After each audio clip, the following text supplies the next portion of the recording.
प्यारे साथियों, नमस्कार। एलिवेट जीएस एकेडमी में आपका स्वागत है।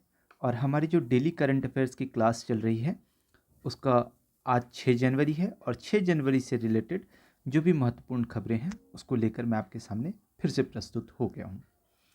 आज जो खबरों में जो हेडलाइंस मिले वो क्या थी, तो सबसे पहला तो हेडलाइंस ये था कि प्रधानमंत्री जो है वो जयपुर में जो पुलिस महानिदेशक और महानिरीक्षकों की जो सम्मेलन हो रही है 3 दिवसीय, इसमें भाग लेंगे।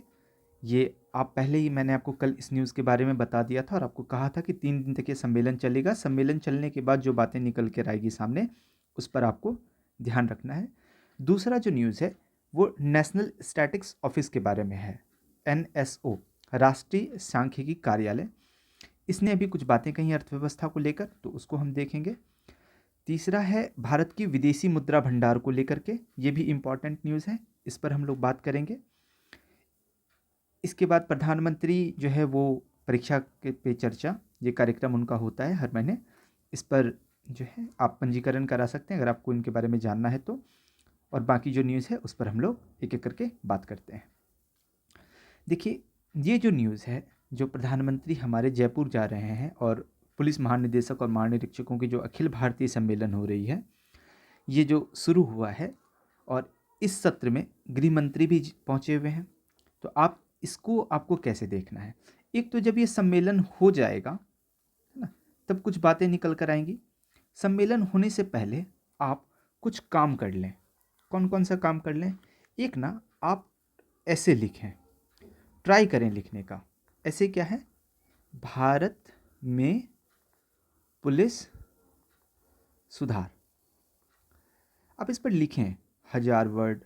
और ये आप मुझे मत भेजिएगा, ये आप खुद ही रखिएगा, क्योंकि अभी आपका ऐसे उतना पूरे तरीके से नहीं हो पाएगा।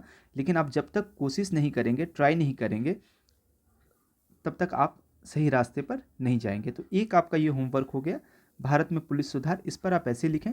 और कल चूँकि संडे है तो आपके लिए भी खाली दिन है। कल मैं आपको क्लासेस दूंगा नहीं, ऑनलाइन क्लास कल हमारी होगी नहीं, तो आप भी फ्री होंगे, आप भी कल इस पर काम कर सकते हैं। दूसरा जो न्यूज़ है वो लोकसभा अध्यक्ष ने कुछ बातें कही हैं, इसको लेकर के उतना इम्पॉर्टेंट नहीं है। नेक्स्ट जो न्यूज़ है अपना, वो ये इम्पॉर्टेंट है। इम्पॉर्टेंट क्या है कि केंद्रीय मंत्रिमंडल ने कहा 4797 करोड़ रुपए, है ना, 4797 करोड़ रुपए, है ना। इस लागत से पृथ्वी विज्ञान योजना ये लागू की जाएगी। तो एक चीज़ हो गई आपकी, क्या मिला आपको? पृथ्वी विज्ञान योजना, है ना। देखिए, मैं आपको नोट्स भी बनाने के लिए सिखा देता हूँ कि आप कैसे बनाएंगे। आप हेडिंग डालेंगे पृथ्वी विज्ञान योजना, ठीक है। अब इसमें डालेंगे लागत कितनी है, तो लागत आपको हमने बता दिया 4797 करोड़, है ना। इसमें 5 अन्य योजनाओं को शामिल किया गया। अब ये 5 अन्य योजनाएं क्या क्या हैं वो आपको ध्यान रखनी है। इसे होगा क्या, इसका उद्देश्य क्या है इस योजना का, तो आपको ये भी लिखना है कि इसका उद्देश्य क्या है। उद्देश्य है भू प्रणाली और परिवर्तन में महत्वपूर्ण संकेत रिकॉर्ड करने के लिए हिममंडल, समुद्र, भूमंडल और पृथ्वी के ठोस हिस्सों का दीर्घकालिक अवलोकन करना। यह है पृथ्वी विज्ञान योजना का उद्देश्य, ठीक है। मंत्रिमंडल ने पेट्रोलियम और प्राकृतिक गैस मंत्रालय तथा गायना के प्राकृतिक संसाधन मंत्रालय के बीच समझौता ज्ञापन को भी मंजूरी दी। तो ये न्यूज़ आप एक बार पढ़ लेंगे। आइए नेक्स्ट पे देखते हैं। इसके बारे में हमने आपको कुछ दिन पहले होमवर्क दिया था कि अयोध्या हवाई अड्डे का नाम बदल रहा है। क्या नाम है आप मुझे बताइएगा। देखिए, आपको फिर से मिला महर्षि वाल्मीकि अंतर्राष्ट्रीय हवाई अड्डा, है ना। पूरा नाम अयोध्या धाम, महर्षि वाल्मीकि अंतर्राष्ट्रीय हवाई अड्डा अयोध्या धाम। तो ये स्वीकृति हो गई है। तो अब आपको ये नया नाम पता चल गया। ये इंपॉर्टेंट डाटा है, राष्ट्रीय सांख्यिकी कार्यालय। और ये बहुत इंपॉर्टेंट है, इस पे यूपीएससी खूब क्वेश्चन पूछ के रखी हुई है। NSO, आप पता कीजिएगा कि ये किस मंत्रालय के अंतर्गत आता है। और आपको ना NSO पे बहुत वीडियो मिलेंगे, बहुत लोगों ने वीडियो बना रखा है, तो मेरा बनाना वो कोई मतलब का नहीं रह जाता। किसी का भी आप चैनल पे जाएंगे, किसी के भी चैनल पे, वो आपको एनएसओ का डाटा, एनएसओ के बारे में पूरा बता देंगे। तो आप कहीं से भी, या आप खुद भी सर्च करेंगे, आपको गूगल पे मिल जाएगा। इसने क्या कहा? इसने कहा कि ये जो अभी का हमारा वित्त वर्ष चल रहा है, वित्त वर्ष कौन सा? 2023-24 वित्त वर्ष के बारे में आपको पता है ना, वित्त वर्ष क्या होता है? वित्त वर्ष जो है, एक होता है हमारा कैलेंडर ईयर, है ना, जो 1 जनवरी से शुरू होता है, 31 दिसंबर तक चलता है। एक हमारा वित्त वर्ष होता है, ये हमारा 1 अप्रैल से शुरू होता है और 31 मार्च तक चलता है। जो लोग बैंक में काम करते हैं, या इसी समय आप देखेंगे कि मार्च के टाइम लोग अक्सर कहते रहते हैं क्लोजिंग चल रहा है, क्लोजिंग चल रहा है, ये वित्त वर्ष होता है। तो ये इन्होंने कहा, एनएसओ ने, कि ये जो वित्त वर्ष है हमारा, इस वित्त वर्ष में जो सकल घरेलू उत्पाद है, यानी कि जीडीपी, ग्रॉस डोमेस्टिक प्रोडक्ट, इसके बारे में अभी बात नहीं कर रहा हूँ, जीडीपी के बारे में कभी फिर मौका मिला तो मैं आपसे बात करूँगा। इन्होंने कहा कि जो जीडीपी वृद्धि दर है वो 7.3% रहेगा। नेक्स्ट न्यूज़ हम देखते हैं। दूसरा जो न्यूज़ है वो भी बहुत इंपॉर्टेंट है। इंपॉर्टेंट क्या है कि हमारा जो भारतीय रिजर्व बैंक है, इसने अपने आंकड़े दिए अभी, है ना, ये साप्ताहिक आंकड़े जारी करता है, और इस आंकड़े के अनुसार जो हमारी विदेशी मुद्रा भंडार है, यह अभी 2 अरब 759 करोड़ डॉलर के लगभग हो गई है ना, सॉरी, 623 अरब 20 करोड़ डॉलर हो गया है। 2 करोड़ तो ये बढ़ा है ना।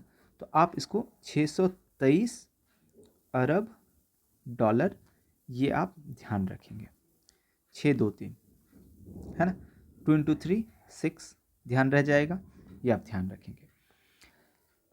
इसके बाद अगला जो न्यूज़ है वो विज्ञान और प्रौद्योगिकी राज्य मंत्री हैं डॉक्टर जितेंद्र सिंह।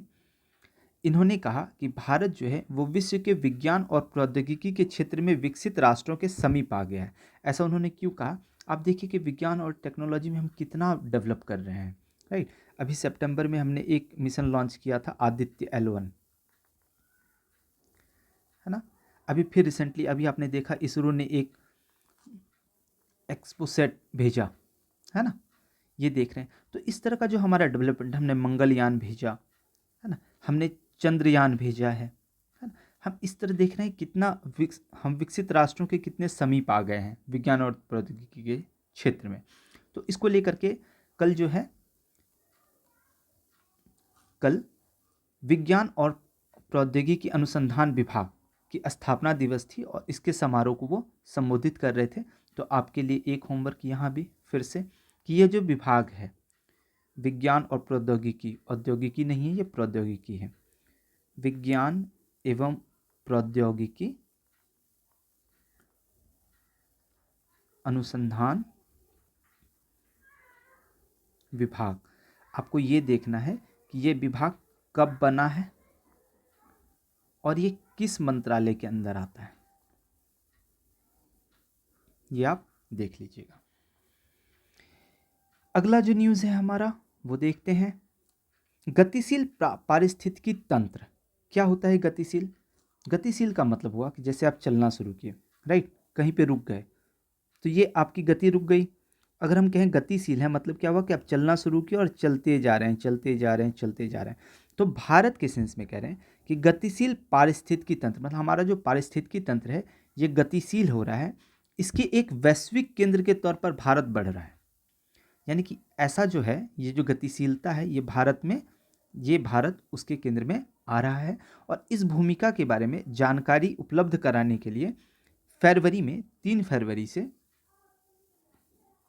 फरवरी से भारत गतिशील वैश्विक प्रदर्शनी 2024 का आयोजन होगा। और ये कहाँ होगा? तो भारत मंडपम में होने वाला है, और ये 3 दिवसीय प्रदर्शनी है। तो आपको ये जो मैंने हाईलाइट किया, इन चीज़ों को नोट करना है। और दूसरा एक होमवर्क आपको देखना है कि ये भारत मंडपम बेसिकली है क्या। आप सिर्फ समझने के स्तर से देखिएगा कि भारत मंडपम है क्या, कब बना है, इसका उद्घाटन किसने किया है, कहाँ पर है ये, है ना। तो आप इसको एक बार देख लेंगे। अगले न्यूज़ की तरफ आते हैं। अब हमारा न्यूज़ सारा ख़त्म हो गया, तो अब अगले न्यूज़ का कोई मतलब ही नहीं है। चलिए, बहुत बहुत धन्यवाद। Thank you so much.